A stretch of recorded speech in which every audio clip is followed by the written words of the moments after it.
ونستغفره ونتوب إليه ونعوذ بالله من شرور أنفسنا ومن سيئات أعمالنا من يهد الله فلا مضل له ومن يضلل فلا هادي له أشهد أن لا إله إلا الله وحده لا شريك له وأشهد أن محمدا عبده ورسوله يا أيها الذين آمنوا اتقوا الله حق تقاته ولا تموتن إلا وأنتم مسلمون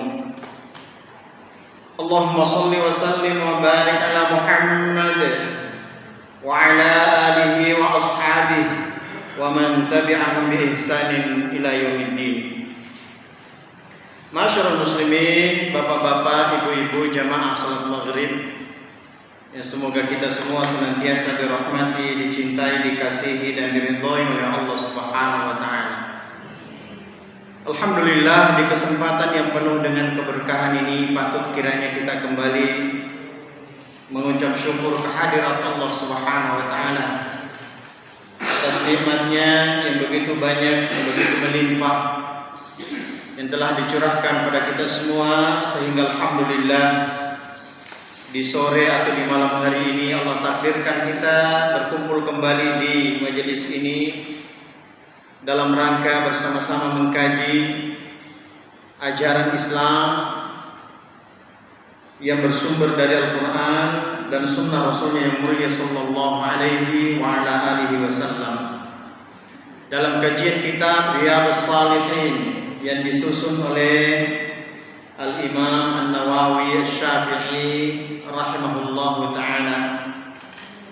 Dan alhamdulillah pada kesempatan-kesempatan sebelumnya kita telah sampai kepada bab pembahasan berkaitan dengan al-malabis, tentang pakaian. Sebagaimana yang telah saya sampaikan sebelumnya bahwa ajaran Islam yang sempurna ini mengatur dan memberikan tuntunan dan tatanan dalam segala hal, segala sisi kehidupan manusia, baik itu hubungannya dengan ibadah kepada Allah Subhanahu wa taala, hubungan kita kepada sesama manusia, maupun urusan-urusan yang bersifat pribadi, bersifat orang per orang. Ada tuntunannya, ada tatanannya dalam ajaran yang mulia ini, dalam ajaran Islam. Maka sebagai seorang muslim, ketika datang suatu kaidah-kaidah syar'i yang berkaitan dengan sisi-sisi kehidupan kita, maka sebagai seorang muslim kita berusaha untuk menerima aturan-aturan atau kaidah-kaidah tersebut, berusaha untuk menjalankan dan menegakkannya dalam kehidupan kita. Dan kalau kita mampu, kita berusaha mengajarkan dan mendakwahkan pada orang lain. Maka itulah sisi yang harus kita berusaha di dalamnya, agar ajaran yang mulia ini tetap menjadi pedoman, menjadi penuntun dalam kehidupan kita.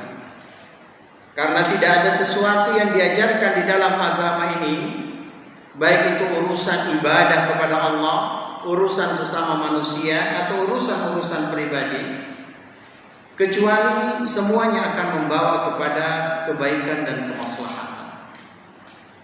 Begitu sebaliknya, tidak ada sesuatu yang diharamkan, yang dilarang, yang dicegah dari agama yang mulia ini, baik urusan agama, urusan ibadah, urusan hubungan dengan sesama manusia, ataupun urusan pribadi setiap individu, kecuali di dalamnya pasti ada sesuatu yang berdampak buruk, membawa madarat dan membahayakan seseorang. Ini keyakinan yang harus kita tanamkan pada diri kita. Maka ketika datang kaidah-kaidah syar'i berupa ayat-ayat Al-Quran, hadits-hadits Rasulullah SAW, ataupun ucapan para sahabatnya, maka sikap kita adalah sami'na wa ata'na.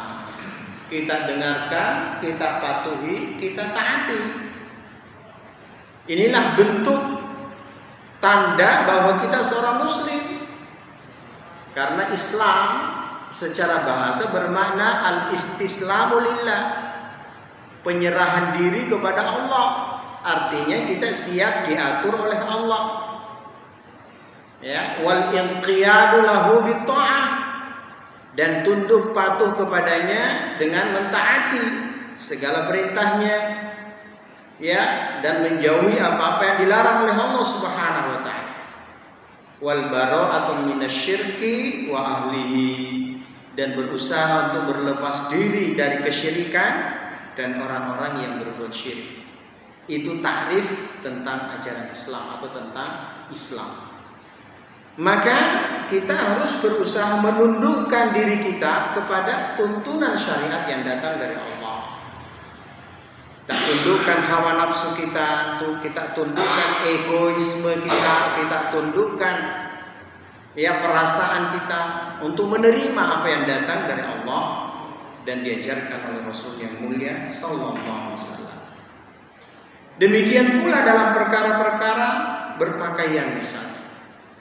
Kalau dalam berpakaian, di dalam perkara berpakaian itu ada aturan-aturan yang diajarkan dan dicontohkan oleh Rasulullah, maka tentu kita berusaha untuk mengikutinya. Begitu sebaliknya, kalau dalam perkara berpakaian ada hal-hal yang diharamkan, yang dilarang oleh Allah, maka kita juga berusaha untuk menghindari, menjauhinya. Karena itu menjadi larangan Allah, menjadi larangan Rasulnya yang mulia sallallahu alaihi wasallam. Itulah sikap yang seharusnya kita miliki sebagai seorang muslim. Bapak Ibu sekalian, pada pertemuan yang lalu kita telah menyinggung sedikit di bab yang 119 kalau tidak salah. Bab yang ke-119, yaitu berkaitan dengan bagaimana bentuk lengan baju Rasulullah itu seperti apa, panjangnya baju Rasulullah itu seperti apa, dan di dalam kitab yang disusun oleh Imam An-Nawawi di sini disebutkan tentang haramnya isbal jika karena sombong dan makruh jika tidak karena sombong. Itu judul di bab yang ke-119.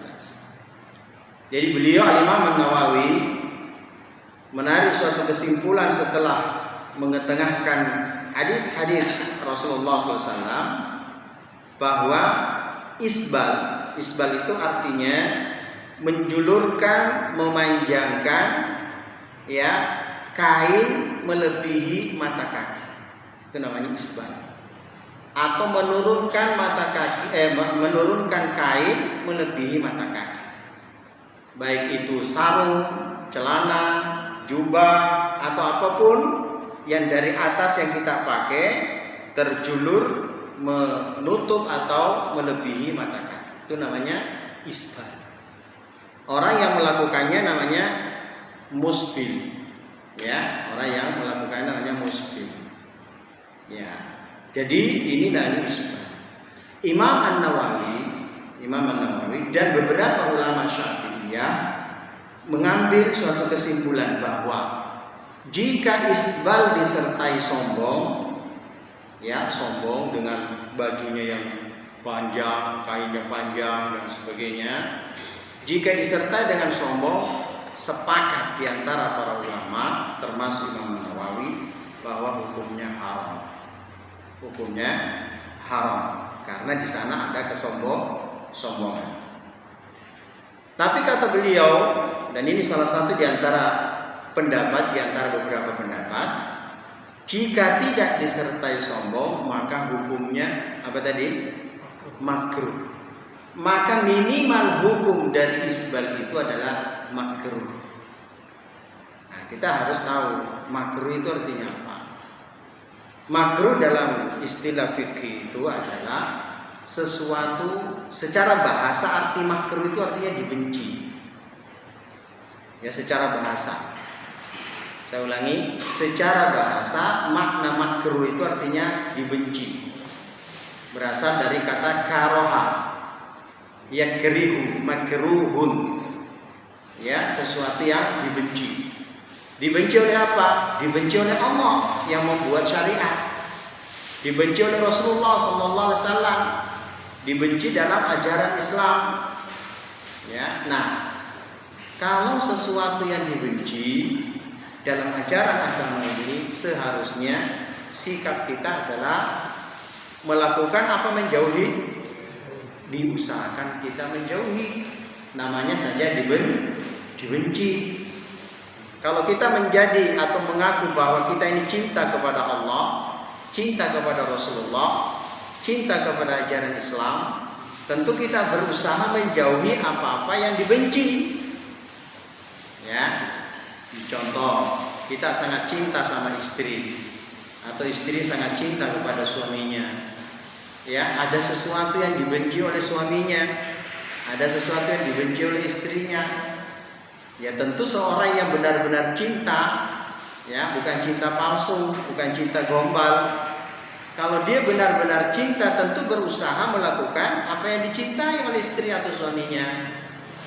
Begitu sebaliknya, berusaha menjauhi, menghindari apa yang dibenci oleh suami atau istrinya. Ya, begitulah makna salah satu di antara syariat agama ini. Jadi makruh itu bukan sesuatu yang baik, walaupun dia di bawah, bukan haram, artinya di bawahnya haram, tetapi tetap saja sesuatu yang tidak baik. Sesuatu yang tidak baik. Maka minimal hukum dari isbal itu adalah makruh, bukan mubah.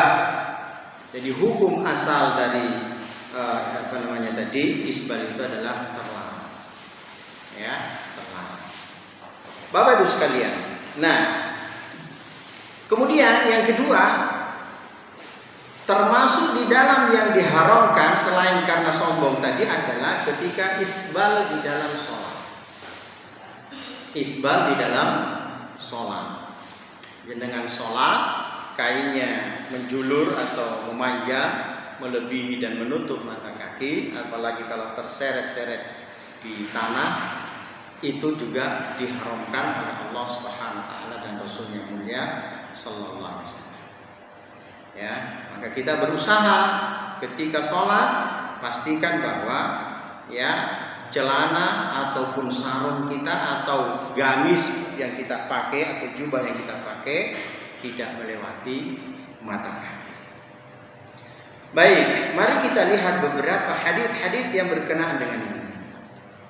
Langsung ke hadits yang diriwayatkan oleh Al-Bukhari dan juga Muslim dari sahabat yang mulia Ibnu Umar radhiyallahu taala. Ibnu Umar ridwanullahu taala anhuma. Ibnu Umar ini putranya Umar Ibnu Khattab adalah seorang sahabat yang paling bersemangat untuk mengikuti sunnah Rasulullah. Paling bersemangat. Apa saja yang dilakukan oleh Rasulullah, bagaimana sikap hidupnya, bagaimana tata cara kehidupannya, Ibnu Umar, putranya Umar Ibn Khattab ini berusaha untuk mengikuti. Ya, jadi salah satu di antara sahabat yang paling bersemangat menjalankan dan menegakkan sunnah adalah Ibnu Umar radhiyallahu taala. Beliau pernah berkata, ya, Rasulullah sallallahu alaihi wasallam bersabda, "Man jarra thawbahu khuyala." Barang siapa yang memanjangkan ya thawbahu, pakaiannya, khuyala, karena sombong. Perhatikan, ini salah satu di antara redaksi hadis. Karena sombong, lam yanzurillahu ilaihi yaumil qiyamah. Maka Allah Subhanahu wa taala tidak akan memandangnya di hari kiamat. Nanti di hari kiamat Allah Subhanahu wa taala tidak memandangnya. Ya, tidak melihatnya, tidak merahmatinya. Ya. Bahkan berpaling darinya. Kemudian mendengar hal ini, mendengarkan hadis ini ketika Rasulullah bersabda seperti itu, ya, Faqala Abu Bakar berkata, "Ya Rasulullah." Dia takut. Coba lihat sahabat-sahabat itu, Bapak Ibu sekalian. Begitu takutnya, begitu khawatirnya kalau yang disebutkan dalam sebuah hadis itu termasuk dirinya. Dia khawatir, dia takut. Jangan sampai dia termasuk yang disebutkan di dalam hadis itu. Maka Abu Bakar berkata, "Ya Rasulullah, wahai Rasulullah sallallahu alaihi wasallam, inna izari yastarkhi illa an ata'ahadahu. Sesungguhnya sarungku itu selalu melorot." Perhatikan Bapak Ibu sekalian, jadi Abu Bakar berkata, sesungguhnya sarungku itu selalu melorot. Kalau sarungnya melorot, pertanyaannya, apakah pada saat itu Abu Bakar memanjangkan kainnya atau tidak? Jadi sarungnya melorot. Berarti sebelum melorot, berarti dia menutup mata kaki apa tidak? Tidak. Jadi dia tidak isbal. Sahabat yang mulia Abu Bakar ini tidak isbal. Hanya saja karena badannya kurus, maka sering sekali dia melorot kainnya. Kalau itu melorot, kira-kira sengaja apa tidak? Tidak sengaja. Jadi bukan sengaja memanjangkan dan menutupi mata kakinya, bukan. Tidak sengaja. Dia berusaha untuk tidak isbal. Tapi karena kondisi beliau itu kurus, sehingga seringkali beliau melorot sendiri. Tanpa sengaja kainnya itu melorot. Illa anta'ahadahu, kecuali aku berusaha untuk mengembalikan kembali. Artinya menariknya kembali. Jadi kalau melorot ditarik lagi, melorot ditarik lagi. Ya, faqala Rasulullah sallallahu alaihi wasallam, innaka lasta mimman yaf'aluhu khuyala. Sesungguhnya engkau wahai Abu Bakar tidaklah melakukan itu karena sombong. Ya, engkau tidak melakukan itu karena sombong. Karena yang dimaksud dengan hadis ini, siapa yang melabuhkan, memanjangkan, menurunkan kainnya karena sombong, maka Allah tidak akan memandangnya pada hari kiamat. Sementara Abu Bakar, dia tidak sombong, dia tidak berusaha, dia tidak sengaja menurunkan kainnya, tapi turun sendiri. Nah, pada saat Rasulullah memberikan jaminan, ya, kemudian beliau menyatakan sesungguhnya engkau melakukan itu bukan karena sombong. Hati-hati Bapak Ibu sekalian.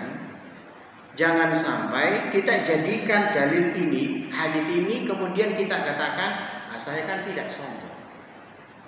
Kita harus hati-hati di sini. Kenapa? Karena dalam redaksi hadis yang lain di belakang di kitab ini juga, Rasulullah sallallahu alaihi wasallam mengingatkan, berhati-hatilah terhadap isbal. Karena isbal itu sendiri bagian dari kesombongan. Saya ulangi, ada redaksi hadis dalam kitab ini juga. Rasulullah sallallahu alaihi wasallam menyatakan, ya. Nah, saya bacakan hadisnya kalau di kitab ini hadis yang ke-800. Rasulullah sallallahu alaihi wasallam menyatakan, wa iyyaka wa isbalal izar, dan jauhilah kalian atau jauhilah isbal atau menurunkan kain yang menutup mata kaki atau melebihi mata kaki. Kenapa? Fa innaha minal makhilah. Karena isbal itu sendiri termasuk kesombongan. Wa innallaha la yuhibbul makhilah, dan sesungguhnya Allah itu tidak menyukai orang yang sombong. Ya. Jadi ini yang harus dipahami. Jangan sampai ini menjadi dalil bahwa saya kan tidak sombong. Kalau Abu Bakar yang memberi jaminan bahwa dia tidak sombong, yang merekomendasi bahwa dia tidak sombong, adalah Rasulullah SAW. Sementara kita ini siapa yang merekomendasi bahwa kita ini tidak sombong? Ya, jadi jangan sampai ini menjadi dalil. Walaupun ya tentu yang bisa mengetahui bahwa kita sombong atau tidak itu tentu diri kita dan Allah Subhanahu wa taala. Ya, tetapi tidak boleh kemudian hadis ini dibawa bahwa kita ini termasuk orang yang tidak sombong. Seperti itu.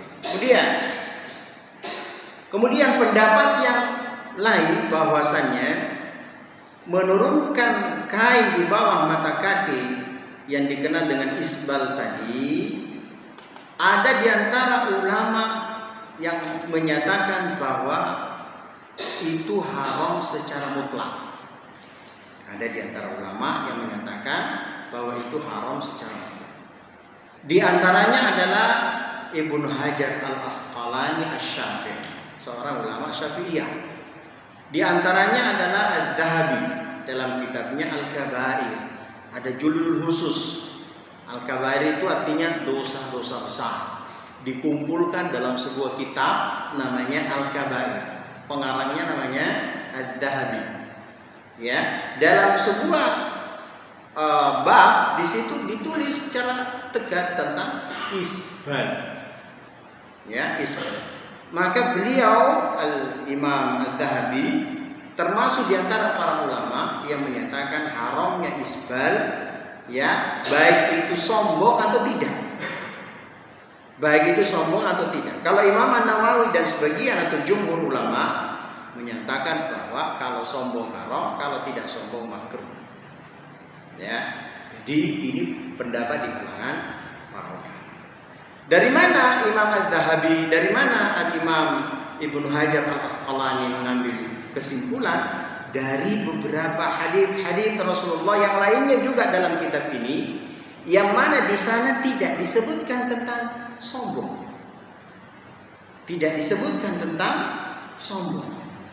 Sebagaimana diriwayatkan oleh Abu Hurairah radhiyallahu taala anhu bahwa Rasulullah sallallahu alaihi wasallam bersabda, "La yanzurullahu yaumal qiyamati ila man jarra izarahu batara." Ya. Atau ma asfala minal ka'baini minal izari fa finnar. Apa saja yang berada di bawah kedua mata kaki, ya, maksudnya kain yang berada di bawah kedua mata kaki itu berada di neraka. Diriwayatkan oleh Al-Bukhari. Tidak ada kata-kata sombong di sini. Kemudian pada suatu saat seorang sahabat berjalan dalam sebuah safar bersama Rasulullah. Rasulullah sallallahu alaihi wasallam berada di barisan belakang. Tiba-tiba beliau berjalan cepat, kemudian menemui sahabat ini tadi yang di depan. Kemudian beliau menegur, "Wahai fulan, angkatlah kainmu. Angkatlah kainmu." Maka sahabat yang mulia ini, maksudnya tadi itu kan menutupi mata kaki. "Angkatlah kainmu," kata Rasulullah SAW. Maka sahabat ini beralasan, "Ya Rasulullah, sesungguhnya kakiku ini cacat." Artinya kalau dia jalan itu lututnya bersenggolan. Nah, mungkin seperti gini ya, seperti X kan ada begitu ya. Jadi lututnya itu bersenggolan. Maka Rasulullah menyatakan, sesungguhnya di ciptaan Allah itu tidak ada yang buruk. Ya, tidak ada ciptaan Allah itu yang jelek, yang buruk. Artinya Rasulullah tidak memberi udzur sahabat ini. Sahabat ini bukan karena sombong. Dia melakukan kainnya itu kenapa? Karena malu. Bukan karena sombong, tapi karena dia malu. Itu pun Rasulullah tidak memberi udzur. Ya, Rasulullah tidak memberi udzur. Jadi dalam beberapa riwayat hadis itu menunjukkan bahwa perkara isbal ini adalah perkara besar. Bukan sesuatu yang remeh-temeh. Bukan sesuatu yang kita kemudian berkata, gitu aja, repot misalnya begitu. Sebagaimana yang terjadi beberapa hari yang lalu ketika seorang penyanyi sebenarnya, pemusik berbicara tentang hukum syariat, kemudian seolah-olah menertawakan, seolah-olah meremehkan hukum ini. Dia mengatakan, masa sih, kata gitu ya, masa sih kain yang di bawah mata kaki neraka. Kemudian tertawa. Ada dua kemungkinan. Beliau memang belum baca hadisnya, atau beliau mengikuti hawa nafsunya. Kemungkinannya di antara dua itu. Kalau dia belum baca hadisnya, maka seharusnya dia tidak bicara masalah perkara besar ini. Kalau dia belum baca hadisnya, seharusnya dia tidak boleh bicara itu. Kalau dia tidak tahu hukum. Kalau dia sudah tahu hukumnya, tapi dia menertawakan, maka lebih parah lagi. Berarti dia mengedepankan hawa nafsunya, menolak syariat Allah Subhanahu wa taala. Ya. Lebih-lebih ketika dia berkata, kalau banjir ya masuk akal itu, katanya. Tidak masuk akal kalau kain di bawah mata kaki, tidak masuk akal. Tapi kalau kebanjiran, nah itu masuk akal. Di sini ada perkara yang besar yang harus kita paham bersama, Bapak Ibu sekalian, bahwa dalam perkara agama ini, akal itu tidak boleh menjadi pemutus. Akal itu bukan suatu rujukan acuan benar tidaknya sesuatu. Akal itu dalam Islam menduduki posisi yang sangat mulia, sangat tinggi. Sehingga makanan, minuman atau apapun yang merusak akal haram dalam Islam. Tapi sebagaimana mata kita memandang, ada batasnya. Begitu juga akal. Akal itu ada batasnya. Sementara syariat ini diturunkan oleh Allah, Rabb, penguasa, pencipta, pemelihara, pemilik seluruh alam raya ini. Yang menurunkan syariat ini adalah Allah. Disampaikan kepada Rasulullah. Rasulullah tidak mungkin buat syariat sendiri. Gak mungkin. Tidak mungkin Rasulullah melarang isbal kalau tidak diperintah atau tidak disyariatkan oleh Allah Subhanahu wa taala. Maka akal kita ditempatkan pada tempat yang seharusnya. Tidak boleh menjadi pemutus bahwa ini benar, ini salah, ini baik, ini buruk, ini boleh, ini tidak. Bukan. Sebagaimana yang saya sebutkan tadi, seharusnya kita menundukkan diri kita kepada syariat. Menundukkan hati, perasaan, pemikiran, akal kita kepada syariat. Bukan syariat itu diotak-atik sesuai dengan akal kita. Kenapa? Akal kita ini terbatas. Secerdas apapun seseorang, tidak akan mampu untuk mencapai puncak-puncak kebenaran. Tidak mungkin. Secerdas apapun seseorang. Ya, maka beliau yang berkata tadi itu dia salah dari dua sisi. Salah karena dia tidak faham, atau dia faham tapi dia mengikuti hawa nafsunya, dan salah karena dia mendahulukan akal daripada syariat. Ustaz, apa benar kita tidak boleh menggunakan akal dalam memahami syariat? Kita pakai akal, tapi tidak menjadi pemutus, tidak menjadi acuan untuk memutuskan sesuatu. Allah berikan kepada kita akal itu supaya dengan akal itu kita mencerna, memahami, mengkaji, menelusuri, meneliti syariat-syariat Allah, kemudian ditegakkan dan dilaksanakan, diterapkan dalam berbagai sisi kehidupan. Tapi kalau sudah sampai pada tahapan apakah itu benar atau salah, halal atau haram, maka itu kembali kepada Allah Subhanahu wa taala sebagai pembuat syariat. Salah satu contoh. Ini contoh. Seorang sahabat yang mulia Ali bin Abi Thalib radhiyallahu taala anhu pernah berkata, sekiranya agama ini berdasarkan akal, maka bawahnya sepatu itu lebih layak untuk dibersihkan, diusap daripada atasnya sepatu. Jadi kalau kita safar, Bapak Ibu sekalian, kita safar memakai sepatu, maka kita boleh ketika wudhu tidak perlu melepas khuf atau sepatu. Boleh. Ketika tadi memasukkan kaki ke dalam sepatu itu dalam kondisi bersih, suci, tidak terkena najis, terus melakukan safar, ketika wudhu tidak perlu membuka alas kaki. Ya, tinggal diusap bagian atas. Itu syariat. Hadisnya jelas, dalilnya jelas.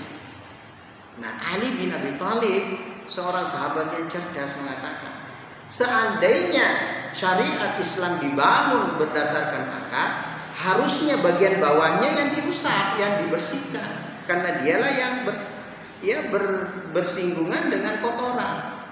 Tapi dalam syariat kita, atasnya sepatu itu dan seharusnya diusap. Ya. Yang kedua, contoh yang kedua, panjenengan mau sholat, tiba-tiba keluar angin, artinya sholatnya batal. Panjenengan mau sholat, keluar angin, batal, berarti harus wudhu lagi. Nah, ketika wudhu itu, yang kita bersihkan itu tempat keluarnya angin atau anggota wudhu? Ya, anggota wudhu. Pertanyaannya, kalau secara akal, harusnya yang dibersihkan itu tempat keluarnya angin. Apa hubungannya wajah, tangan, dan sebagainya anggota wudhu dengan keluarnya angin? Sekiranya agama berdasarkan akal, seharusnya tempat keluarnya angin itulah yang dibersihkan. Mendudukkan akal pada tempat yang sangat benar. Hanya saja, tetap saja syariat yang Allah turunkan, yang diajarkan oleh Rasulullah Sallallahu Alaihi Wasallam, bersumber dari Al-Quran, hadits-hadits yang sahih, pernyataan dan perbuatan para sahabat ridwanullah taala anhum ajma'in. Insyaallah itulah yang harus menjadi pedoman kita dalam beragama. Tidak boleh kita akal-akalan. Baik, kita lanjutkan. Kemudian ada satu hadis Rasulullah diriwayatkan dari sahabat Abu Dar Al-Ghifari, diriwayatkan oleh Muslim. Nabi sallallahu alaihi wasallam pernah bersabda, "Thalathatun la yukallimuhumullahu yaumal qiyamah." Ada 3 orang, 3 jenis orang yang mana Allah tidak akan berbicara padanya pada hari kiamat. Wala yanzuru ilaihim, dan Allah tidak melihatnya. Satu, tidak berbicara dengannya, tidak dilihat oleh Allah SWT. Wala yuzakkihim, tidak disucikan, tidak dibersihkan dari dosa, artinya tidak diampuni. Kemudian walahum adzabun alim, dan baginya siksa yang sangat pedih. Ada 3 macam tadi dengan 4 ancaman. Kemudian sahabat yang mulia Abu Dar Al-Ghifari berkata, faqara'aha Rasulullah sallallahu alaihi wasallam 3 mirarin. Rasulullah mengatakan hal tersebut 3 kali. Ya, ada 3 orang yang tidak dilihat oleh Allah, tidak diajak bicara, kemudian tidak diampuni dosa-dosanya, dan baginya azab yang pedih. Diulangi Rasulullah sebanyak 3 kali. Qala Abu Dar, kemudian Abu Dar berkata, khabu wa khasiru man hum ya Rasulullah. Sungguh celaka, ya, sungguh merugi dia. Siapa mereka itu wahai Rasulullah SAW? Qala al-musbil, orang yang menurunkan, memanjangkan kainnya melebihi atau menutupi mata kaki, apalagi terseret-seret di tanah dan sebagainya. Al-musbil itu orang pertama. Yang kedua, wal munfiqu sil'atahu bil khalifil kadhib, orang yang bersumpah untuk melariskan dagangannya. Orang yang bersumpah untuk melariskan dagangannya. Kan sering kita dengar, wallahi demi Allah, ini harganya sekian, saya tidak ambil untung. Tidak mungkin orang jualan tidak ambil untung. Ini memang dan seterusnya. Atau dia ini paling bagus, ini tinggal satu ini padahal masih banyak. Ini baru padahal baru 1 tahun yang lalu. Misalnya begitu. Bersumpah dia. Bersumpah untuk apa? Supaya orang percaya. Sehingga beli dagangannya. Ini juga termasuk diantara diancam dengan 4 ancaman tadi. Hati-hati Bapak. Kemudian yang ketiga, wal mannan. Al-mannan, orang yang mengungkit-ungkit pemberian untuk menyakiti orang yang diberi. Dia kasih orang sesuatu, ya. Kemudian karena satu dan lain hal, mungkin dia tidak senang atau apa, maka dia ungkit-ungkit pemberiannya. Saya dulu ngasih ini, ngasih itu, ngasih ini. Kalau bukan saya ngasih ini, mungkin sudah melarat atau itu tidak. Termasuk di dalam yang diancam dengan ancaman. Maka bagi mereka itu termasuk dosa besar.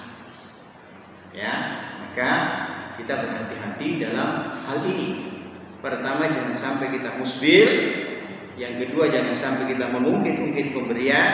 Yang ketiga, jangan sampai kita termasuk orang yang bersumpah palsu, bersumpah dusta untuk melariskan barang dagangan kita. Ya. Berapa? Kurang berapa menit? 6 menit. Iya, masih ada waktu. Mungkin ada yang mau ditanyakan dari Bapak sekalian. Silakan. Monggo kalau ada yang mau ditanyakan. Silakan. Musbil ini untuk laki-laki saja atau laki-laki perempuan? Masya Allah, pertanyaan yang sangat bagus. Dijawab di hadits yang terakhir, yaitu hadits yang ke-805 dari sahabat yang mulia Ibnu Umar radhiyallahu taala anhu. Beliau berkata, Rasulullah sallallahu alaihi wasallam bersabda, "Man jarra thawbahu khuyala lam yanzurillahu ilaihi yaumil qiyamah." Siapa yang memanjangkan kainnya karena sombong, maka Allah tidak memandangnya pada hari kiamat. Faqalat Ummu Salamah. Nah, Ummu Salamah, seorang sahabiah yang masyhur, dia berkata, dia takut juga, apakah saya termasuk di dalam yang disebutkan dalam hadits Rasulullah ini? Maka dia berkata, atau dia bertanya, ya, fa kaifa tasna'un nisa'u biduyulihin? Bagaimana dengan perempuan wahai Rasulullah? Bagaimana dengan kainnya perempuan itu? Qala yurkhina shibra. Maka Rasulullah menyatakan, panjangkan 1 jengkal. 1 jengkal itu dari sini ke sini, Pak. Mohon maaf. 1 jengkal itu ujung jari ke ujung kelingking, itu 1 jengkal. Panjangkan 1 jengkal dari mata kaki. Jadi berarti pertanyaan jenengan ini tidak termasuk, perempuan itu tidak termasuk isbal, tidak termasuk musbil. Bahkan disuruh memanjangkan berapa tadi? 1 jengkal. Faqalat, tapi Ummu Salamah masih berkata, ya, idzan tankashifu aqdamuhun. Kalau begitu Rasulullah masih bisa kelihatan kakinya, tumitnya masih bisa kelihatan kalau hanya panjang berapa? 1 jengkal. Qala, maka Rasulullah sallallahu alaihi wasallam bersabda, fayurkhinahu dhira'an la yazidna. Hendaklah dia memanjangkan sehasta dan tidak boleh lagi lebih dari itu. Sehasta itu dari siku sampai ujung jari tengah, itu namanya sehasta. Jadi kalau panjangnya kain wanita melebihi mata kaki boleh sehasta dan tidak boleh terlalu panjang lebih dari. Supaya apa? Tertutup kakinya, karena kakinya wanita itu termasuk aurat. Jadi menjawab pertanyaan panjenengan, berarti wanita tidak disebut musbil. Musbil itu hanya laki-laki. Baik itu celana panjang, baik itu gamis, baik itu sarung. Ya, Ustaz, bagaimana dengan kaos kaki? Ya, kaos kaki kan dari bawah, bukan dari atas. Ya, jadi poinnya itu bukan menutupi mata kakinya, bukan, tetapi memanjangkan. Itu poinnya. Ya, kalau menutupi mata kaki, ya nanti kalau pakai kaos kaki pasti tertutupi mata kaki. Tapi itu bukan poin. Oke, silakan. Ada lagi.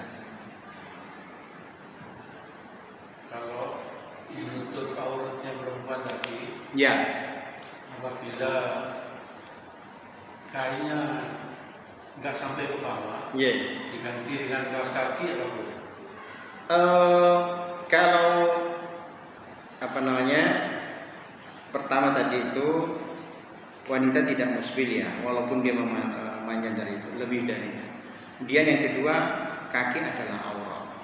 Kalau misalnya ketika dia memakai pakaian dan mungkin secara memang segitu itu ukurannya, atau dia beli pakaian kok segitu ukurannya sehingga tidak sampai menutup kaki, maka memang sebaiknya harus ditutup kakinya itu dengan kaos kaki, harus, karena itu termasuk aurat ya. Misalnya dia beli pakaian, dia beli rok misalnya, tapi ternyata roknya itu tidak sampai melebihi mata kakinya, yaitu tadi, maka dia dengan memakai kaos kaki ya, seperti itu. Tapi kalau misalnya dia buat sendiri atau dia suruh orang jahit, sebaiknya ya seperti itu tadi. Kalau bisa mau dipanjangkan, panjangkan 1 jengkal, atau kalau mau dipanjangkan lebih dari itu silakan. Dan termasuk dimaafkan ketika misalnya terseret di tanah, ya, dimaafkan.